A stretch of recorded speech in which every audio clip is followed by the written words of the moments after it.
bright ဖြစ်တယ် bright တာနော် bright star ဆိုတဲ့အတိုင်းတကယ် bright ဖြစ်တဲ့ကလေးအများကြီးတွေ့ရတယ်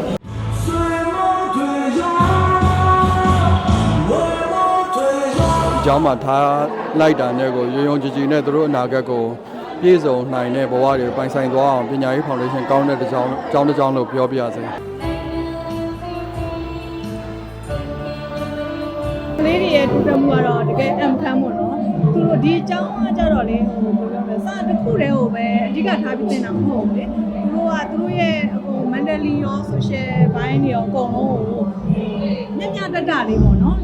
လုပ်ပေးတယ်ဆရာကြီးဆရာမကြီးတွေကလေဒီအတွက်ကိုယ့်ရဲ့ကလေးတွေကလည်းအကုန်လုံးဘတ်ဆောင်ကနေပေါ့နော်တိုးတက်လာတာကိုမြင်ရတော့မိခင်တယောက်အနေနဲ့ရန်ကိုပြီးပြရမှာ bright star ဒီနှစ်ဒါ9နှစ်ပြည့်ပေါ့နော်9နှစ်ပြည့်ရနေပြီးတော့နောက်ထပ်နှစ်ပေါင်းများစွာလည်းအများကြီးထပ်ပြီးတော့တည်တံ့ခိုင်မြဲနေနိုင်ပါစေလို့ We are bright stars